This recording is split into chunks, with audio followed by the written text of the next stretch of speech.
ఖమ్మం జిల్లా తల్లాడ మండలం కుర్నవల్లి గ్రామంలో ఇటీవల రోడ్డు ప్రమాదంలో గాయపడ్డ తెలంగాణ జాగృతి రాష్ట్ర ప్రధాన కార్యదర్శి ఎస్కే హుస్సేన్ ను తెలంగాణ జాగృతి రాష్ట్ర అధ్యక్షురాలు కల్వకుంట్ల కవిత పరామర్శించారు.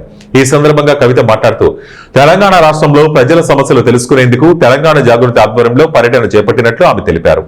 రైతులు పండించిన పంటలకు గిట్టుబాటు ధర కల్పించాలని, రైతులు పండించిన వరి ధాన్యాన్ని వెంటనే కొనుగోలు కేంద్రాల్లో కొనుగోలు చేసి రైతులను ఆదుకోవాలని కోరారు. యాసంగి ధాన్యానికి 500 బోనస్ను వెంటనే రైతుల అకౌంట్లో జమ చేయాలని కోరారు. ప్రజల సమస్యలు పరిష్కరించడంలో రాష్ట్ర ప్రభుత్వం విఫలమైందని, గురుకుల పాఠశాలలో విద్యార్థుల సమస్యలు పరిష్కరించాలని డిమాండ్ చేశారు. ఈ కార్యక్రమంలో తెలంగాణ జాగృతి రాష్ట్ర నాయకులు, కార్యకర్తలు పాల్గొన్నారు.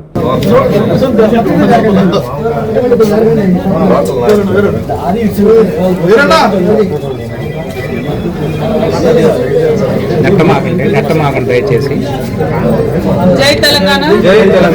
అందరికీ నమస్కారం. తెలంగాణ జాగృతి జనం బాటలో భాగంగా ప్రతి జిల్లా తెలంగాణలో తిరుగుతూ మరి అక్కడ ఉండేటటువంటి సమస్యలు ప్రజల దగ్గర నుండి తెలుసుకొని ప్రభుత్వం దృష్టికి తీసుకొచ్చి తద్వారా వాటిని పరిష్కరించేటటువంటి పనిలో తెలంగాణ జాగృతి మొత్తం యావత్ తెలంగాణ అంతా కూడా పర్యటన చేస్తున్న విషయం మీ అందరికీ తెలిసిందే. అందులో భాగంగా ఇవాళ ఖమ్మం జిల్లాకు వచ్చాము.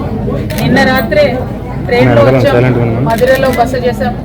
మరి ఇవాళ మధిర, వైరా, సత్తుపల్లి నియోజకవర్గాలు చూసుకొని రాత్రి ఖమ్మం చేరుకుంటాం.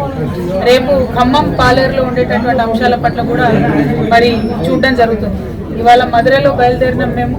అక్కడ లెదర్ పార్క్ ఇస్తామని చెప్పి 26 ఎకరాలు ఇచ్చి 20 ఏళ్ళు దాటిపోయింది, కానీ ఇంతవరకు లెదర్ పార్క్ రాకపోవడం మీద ఇక్కడ స్థానికంగా ఉన్న నాయకులందరూ కూడా బాధపడుతూ ఉన్నారు. అదేవిధంగా కొత్తగా అడవిలో ఈకో టూరిజం డెవలప్ చేస్తామని చెప్పి మరి చేయకుండా ఎన్నో ఏళ్ల నుంచి సాగులో ఉన్నటువంటి రైతుల భూములు తీసుకోవడం పట్ల వాళ్ళు బాధ వ్యక్తం చేశారు. అవి చూసుకొని మరి దారంటా ఉన్నటువంటి ధాన్యాన్ని చూసుకుంటూ వస్తూ ఉన్నాం.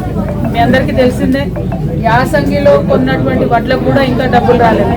ఇప్పుడు వానాకాలం వడ్లు కూడా వచ్చేసినాయి. ఆల్మోస్ట్ అన్ని చోట్ల రైతులు బస్తాలు రాలేదని ఎదురు చూసే పరిస్థితి ఉంది. త్వరితగతిన మరి ఈ జిల్లా నుండి వ్యవసాయ శాఖ మంత్రి గారు ఉన్నారు కాబట్టి వారు ఆలోచన చేయాలని చెప్పి నేను డిమాండ్ చేస్తూ ఉన్నాను. అట్లానే ఇప్పుడు నెక్స్ట్ మేము టేకులపల్లికి వెళ్తా ఉన్నాం.